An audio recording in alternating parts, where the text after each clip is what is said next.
Rebonjour mon cher Thomas Rano. Rebonjour Maxime. Et à la une de la revue de presse régionale ce matin, qu'est-ce qu'on retrouve comme sujet ? La Provence, sans surprise, revient sur l'assassinat du frère du militant écologiste Amin Kessassi. On en a beaucoup parlé. Abattu en plein jour, titre le quotidien régional. Pour rappel, Amin Kessassi était président de l'association Conscience, une association qui venait en aide aux familles de victimes de narcotrafic. Il était justement, figurez-vous, sous protection policière depuis un peu plus d'un mois, suite à plusieurs menaces émanant donc en grande partie de narcotrafiquants. L'autre gros quotidien de la cité phocéenne, la Marseillaise, se penche justement sur l'hypothèse probable d'un assassinat d'intimidation donc contre ce militant anti-narcotrafic, exécuté pour faire taire, s'interroge le journal sur sa une.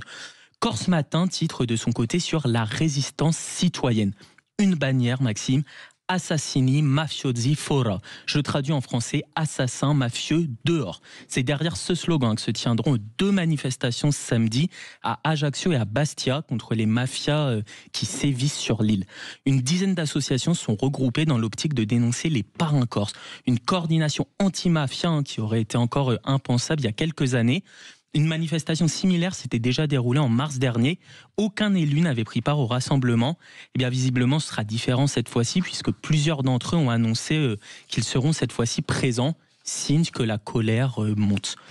Et alors, du côté de Sud-Ouest, comme souvent, je ne vais pas vous surprendre. Bien sûr, on parle de rugby. De rugby, évidemment. Puisque le 15 de France joue ce soir face aux Fidji à Bordeaux, une semaine après la déception face aux Springboks. Les Bleus entendent retrouver le chemin du succès face aux Fidjiens, lit-on en couverture du quotidien régional. Le sélectionneur Fabien Galtier a d'ailleurs fait part de son excitation à l'idée de jouer à Bordeaux. C'est toujours une fête de jouer devant ce public, a-t-il dit. On attend le même soutien qu'au Stade de France de la part de ce public du Sud-Ouest qui aime le rugby. C'est la 11e fois de leur histoire que les Bleus jouent à Bordeaux. La dernière fois, c'était en 2021. Le 15 de France l'avait emporté 41-15 face à la Géorgie. Match à suivre, évidemment, sur Sud Radio, avec François Trio et Daniel Herrero en direct du Stade Atlantique de Bordeaux. Évidemment, Sud Radio, la radio du rugby. Il y en sera aussi question, naturellement, dans quelques minutes dans le journal des sports de Jules Boscherini. Et puis un autre sujet, mon cher Thomas, dont on parle dans la presse régionale ce samedi, c'est la pénurie d'œufs qui nous guette. Oui, voilà, on en parle à la fois. C'est pas un petit sujet. On en parle à la fois dans la Charente Libre et dans le journal L'Union. Le quotidien de l'Est déjà note que l'œuf est une denrée qui devient rare, alors qu'en 2024, chaque Français en a mangé en moyenne 226. Bon pour la santé et pas cher, l'œuf est devenu un aliment très apprécié par les Français, peut-on lire. Mais l'augmentation de la demande entraîne mécaniquement des manques réguliers dans les magasins. Les producteurs sont donc pris de court face à la ruée des clients, note la Charente Libre.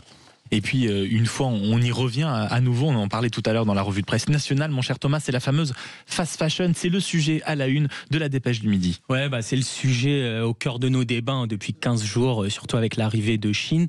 Action Chine Lidl, la France du pas cher, titre le quotidien du Sud-Ouest qui, dans ses pages, note que près de 60% des Français affirment consommer low cost par choix davantage que par nécessité.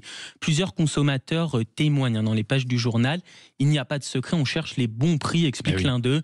Pas de la grande qualité, certes, mais je reviens quand même, glisse un autre.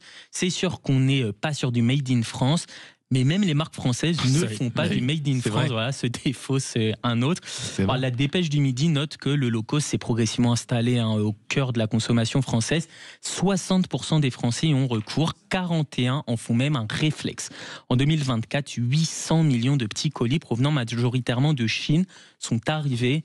Autant dire, Maxime, que le débat n'est pas prêt de s'estomper. Et non, il y a même des personnalités, des députés qui veulent qu'on mette une taxe de 25 € sur les colis, précisément pour marquer le coup. Mais vous avez eu raison de le souligner, notamment d'un point de vue local et régional, grâce à votre revue de presse des régions. Merci beaucoup, mon cher Thomas Rano, qu'on retrouve donc tous les week-ends après le journal de 8h et dès 9h.